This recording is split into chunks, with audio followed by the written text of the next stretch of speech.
Assalamualaikum warahmatullahi wabarakatuh. Sahabat pelatihan, kita ketemu lagi di part 2 materi Kaidah Falakiyah.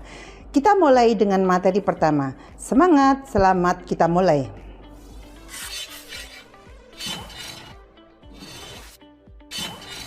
Sahabat pelatihan, pergerakan bumi yang kedua adalah revolusi bumi. Gerak revolusi bumi yaitu pergerakan bumi mengitari matahari.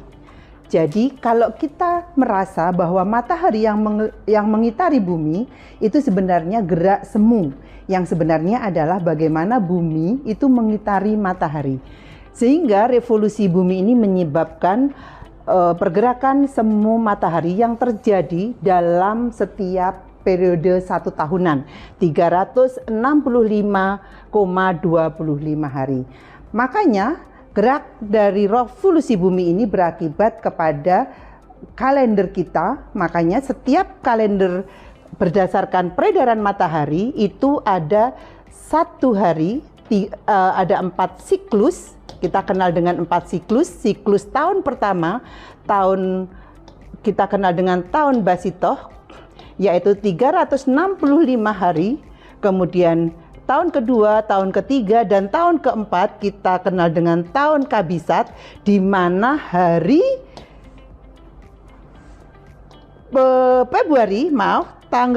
bulan Februari tanggalnya adalah 29 hari. Itu melengkapi 0,25 itu yang biasanya 28 hari untuk melebihkan 25 perputaran selama 4 tahun, maka menjadi 29 hari di tahun Kabisat.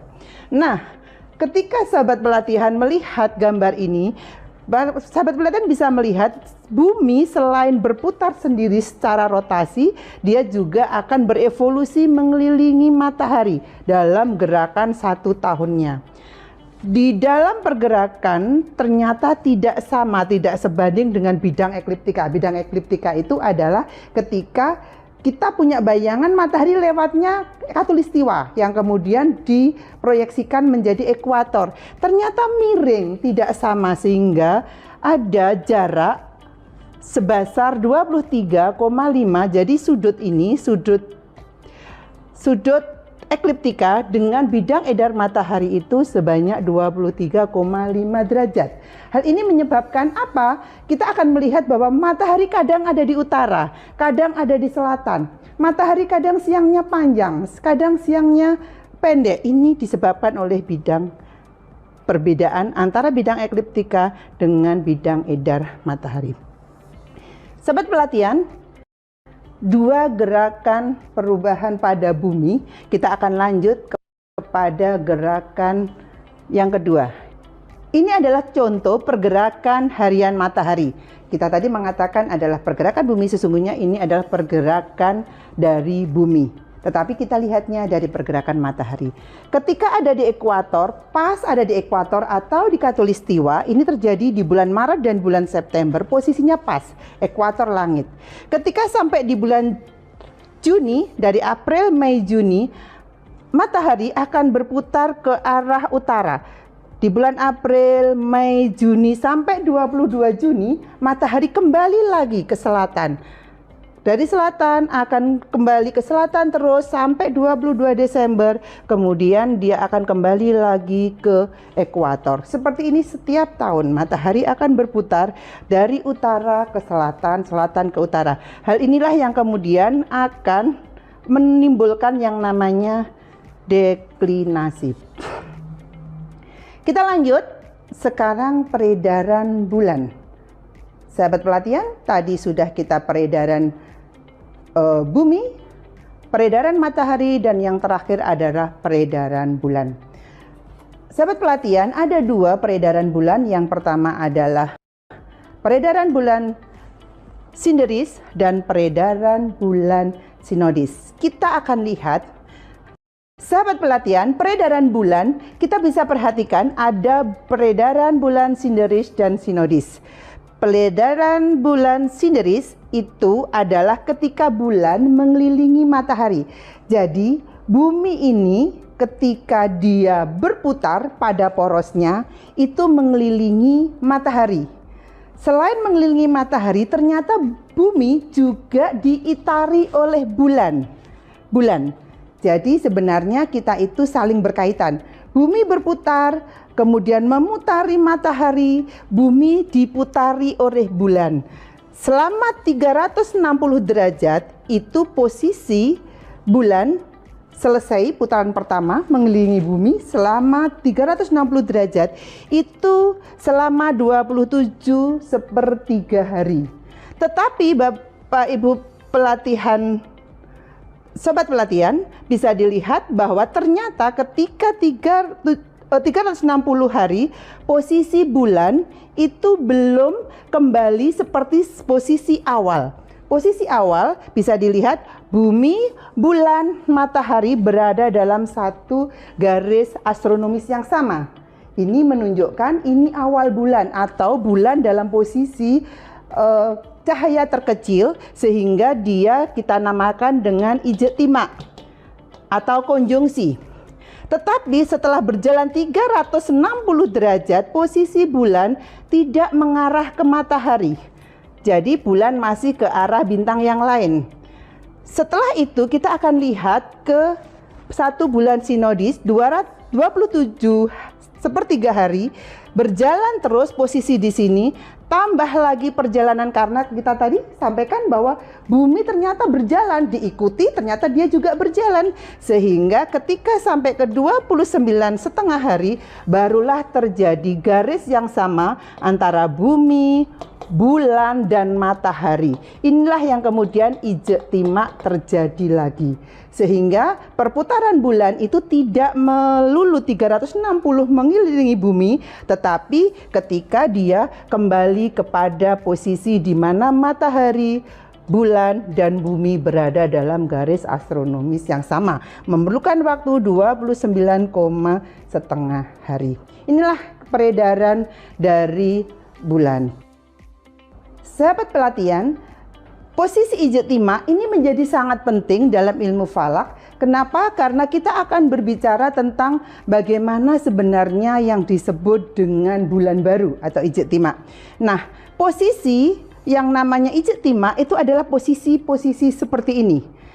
Tadi saya di peredaran bulan sinodis, kita ketika terjadi bulan baru kita sudah melihat gambar antara bulan, matahari sama bumi berada dalam satu garis astronomis yang sama. Kita ambil contoh ijtima terjadi, misalnya posisinya ada di sini. Jadi bumi, bulan, matahari berada dalam satu garis. Terjadi ijtima pertama. Ijtima kedua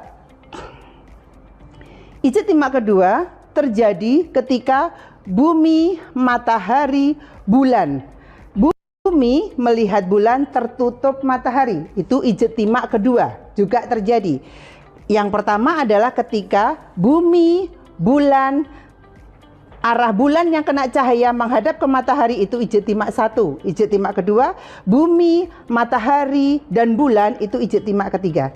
Tetapi sobat pelatihan, kadang matahari dan bulan ada di satu tempat yang sama, terlihat dari bumi berada dalam garis astronomi yang sama.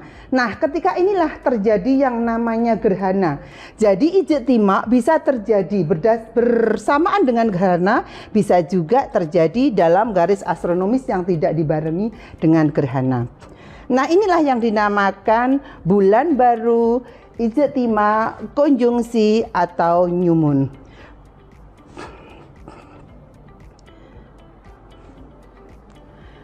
Sahabat pelatihan, kalau kita lihat ijtima itu tidak selalu terjadi ketika matahari tenggelam, kemudian kita bisa melihat dari awal ketika ini adalah matahari,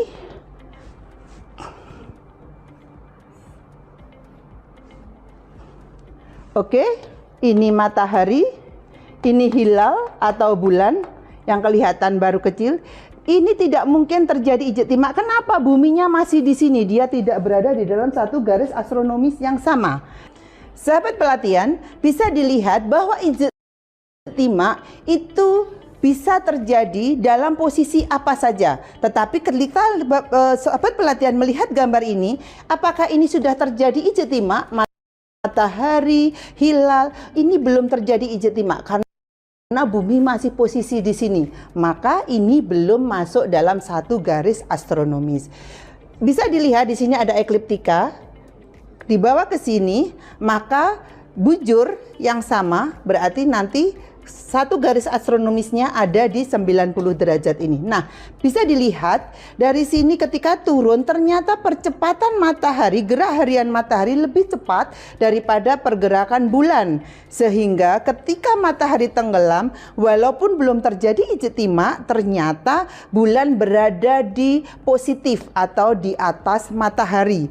Baru setelah turun atau huruf, ini anggap saja hurufnya batas, matahari tenggelam, baru terjadi ijetima ketika sudah malam, sudah sama-sama turun. Satu garis astronomis yang sejajar dengan yang ada di bumi.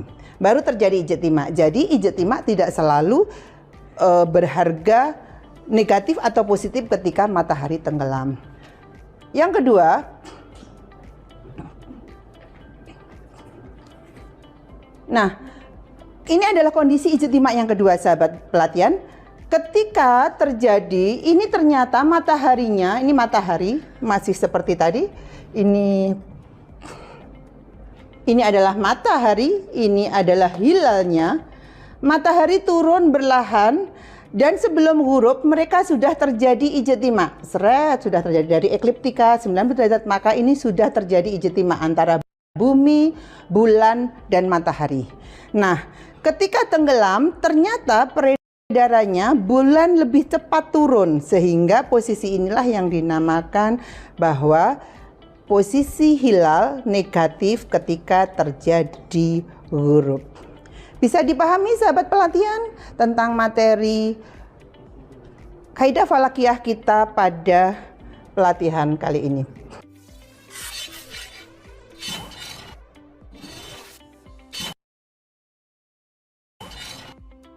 Sahabat pelatihan, demikian tadi materi kaidah falakiyah. Semoga sahabat pelatihan bisa memahaminya dan mempelajari materi ini untuk selanjutnya. Terima kasih. Wassalamualaikum warahmatullahi wabarakatuh.